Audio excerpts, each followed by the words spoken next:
अब क्या कहूँ, आजकल की बहुओं का कोई भरोसा नहीं है, कब क्या कर दें। मालती की बहू को देखकर कौन कह सकता था कि वो ऐसी निकलेगी। तू सही कहती है, आजकल की बहुओं को देख मुझे तो बड़ा डर लगता है। कहीं मेरी बहू भी ऐसी निकल गई तो। नहीं, मैं तो गांव की सीधी सादी लड़की से अपने बेटे की शादी करवाऊंगी। इस तरह एक दिन गायत्री अपने बेटे की शादी गांव में रहने वाली मीना नाम की लड़की से करवा देती है। ये लीजिए माँ जी, आपके लिए गर्मा गर्म नाश्ता और चाय। अरे वाह बहू, सच कह रही हूँ, जब से तू इस घर में आई है मुझे तो बड़ा आराम है। तेरे जैसी बहू तो किस्मत वालों को मिलती है। का माँ जी, अब इतनी भी तारीफ मत करिए ना। धीरे धीरे मीना गायत्री की चहेती बन जाती है और मीना भी गायत्री को कभी शिकायत का मौका नहीं देती थी। फिर एक दिन, ये ले बहू, आज मैं बाजार से तेरे लिए साड़ी लाई हूं। साड़ी देखते ही मीना का मुंह लटक जाता है। का माँ जी, ये भी कोई साड़ी है? ना, मुझे तो बिल्कुल पसंद नहीं आई। अरे लाना ही था तो कोई अच्छी महंगी वाली साड़ी ले आती मेरे लिए। आप तो ये सस्ती साड़ी उठा लाई। मुझे नहीं ना चाहिए आपकी ये साड़ी, आप ही पहनिए इसे। अरे ये क्या बहू, तू तो आजकल कुछ ज्यादा ही नखरे दिखा रही है। मैं इतने प्यार से तेरे लिए साड़ी लेकर आई हूं और तू है कि उल्टा मुझे ही दो बातें सुना रही है।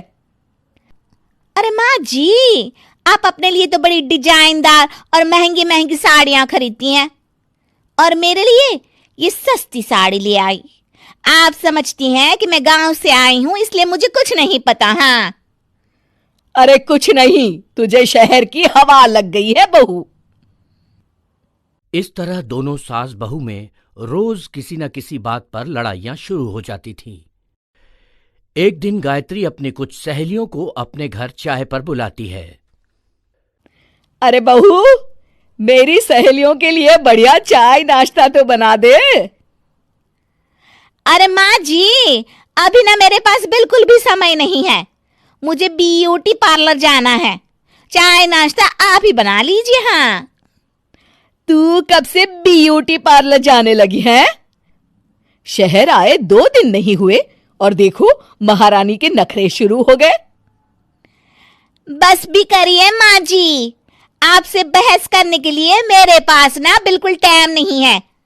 आपका क्या है, आप समझती हैं कि मैं गांव से आई हूं तो मुझे कुछ नहीं आता और आप जो रोज रोज मुझसे मेहमान नवाजी करवाती रहती हैं नौकरानी की तरह।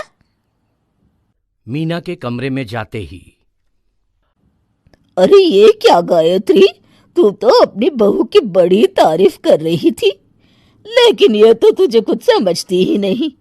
भाई मुझे तो लग रहा था कि तेरी बहू गांव की है तो सीधी सादी होगी, लेकिन इसने तो शहरी बहुओं को भी मात कर दिया। हाँ।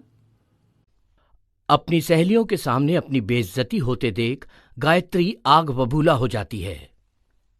अरे क्या शहर और क्या गांव, मेरी तो किस्मत ही फूटी थी जो मैं इसे बहू बना के ले आई। भगवान जाने आगे और क्या क्या करेगी। अब तो मुझे कुछ ठीक नहीं लगता। तू जरा संभल के रहना, कहीं मालती की तरह तेरा भी हाल बेहाल ना हो जाए। अच्छा, अब हम चलते हैं। अपनी सहेली की बातें सुनकर गायत्री थोड़ी घबरा जाती है। अरे ये सुशीला क्या बोलकर चली गई, कहीं इसकी बात सच ना निकल जाए। दूसरी तरफ मीना सारी बातें सुन लेती है। अगले दिन से गायत्री अपनी बहू से कोई काम करवाने से पहले 10 बार सोचती थी। ज्यादातर काम वो खुद ही कर लेती थी। अचानक अपनी सास में आए इस बदलाव को देख मीना, लाइए ना माँ जी, मैं कर देती हूँ ना काम। एक बात पूछूं माँ जी, आजकल ना आप बड़ी चुप चुप सी रहती हैं और अब मुझसे झगड़ना तो दूर, मुझसे खुल के बात तक नहीं करती आप। कुछ नहीं बहू, ऐसे ही। मीना अपनी सास की मंशा भांप जाती है और मुस्कुराते हुए कहती है, अरे माँ जी, चिंता मत करिए, मैं आपको घर से नहीं ना निकालने वाली। ये डर आप अपने मन से निकाल दीजिए। अरे छोटे मोटे झगड़े तो हर घर में होते रहते हैं, चाहे कुछ भी हो जाए, आप मेरी सासू माँ हो। मैं तो जिंदगी भर आपकी सेवा करूंगी माँ जी। अपनी बहू की बातें सुन गायत्री को एक प्रकार का संतोष होता है और उसकी सारी चिंताएं दूर हो जाती है। गायत्री अपनी बहू को गले लगा लेती है। मुझे माफ कर दे बहू,